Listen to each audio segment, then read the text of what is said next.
नमस्कार साथियों, आज है नया साल। आज 2024 का शुभारंभ हो चुका है और हमारे बीच में बैठे हुए हैं बहुत ही मशहूर गायक जनपद सुल्तानपुर के जीतलाल पाल जी। आज मैंने इनका एक नया चैनल बनाया है, तो अभी इनको कोई भी जानकारी नहीं है कि यूट्यूब पर वीडियो अपलोड कैसे करना है, किस तरीके से वीडियो अपलोड करते हैं, किस तरीके से टाइटल, थंबनेल, डिस्क्रिप्शन लगाते हैं। आज मैं सारी जानकारी इनको दूंगा। ये आके हमारा कम से कम 2 घंटा वेट किए हैं। मैं था नहीं घर पे, मैं डांस क्लास के ओपनिंग में गया हुआ था, तो भैया ने मेरा वेट किया। मैं इनका शुक्रगुजार हूँ। और भैया थोड़ा सा आंखों से कम देख पाते हैं, शायद दूरदृष्टि आपकी कम है क्या? नहीं ना, दूरदृष्टि जो ठीक है। हाँ, नज़दीक वाली थोड़ा सा दिक्कत है। मतलब दोनों ही दिक्कत हो, ऐसी बात नहीं है। जी।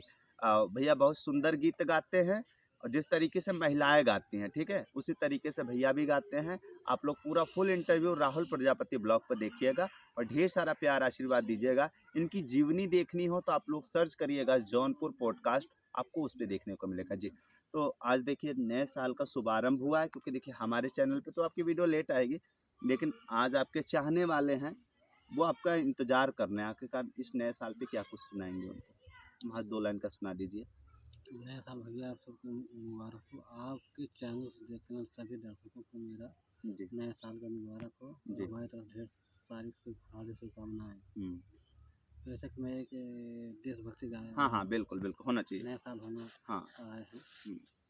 देशवा के शान जिन गवावा भारतवासी हो, भारतवासी हो, यही बाटे अर्जा हमारी। देशवा के शान जिन वाह, गवावा भारतवासी हो, भारतवासी हो, यही बाटे अर्जा हमारी। क्या बात है। देशवा के खातिर भैया भगत सिंह झूल गए फांसी के झूलनवा हो, फांसी के झूलनवा हो, यही बाटे अर्जा हमारी। देशवा के शान जिन गवावा भारतवासी हो, भारतवासी हो, यही बाटे अर्जा हमारी। वाह, बहुत सुंदर गीत सुनाया। दोस्तों, नए साल की बहुत ढेर सारी शुभकामनाएं और इसी तरीके का गीत सुनने के लिए आप लोग विजिट करिएगा जीतलाल पाल जी के चैनल पे। अवधी गायक जीतलाल पाल जी, ध्यान से सुनिए और चैनल को सर्च करिएगा, विजिट करिएगा, भरपूर ढेर सारा प्यार और आशीर्वाद दीजिए।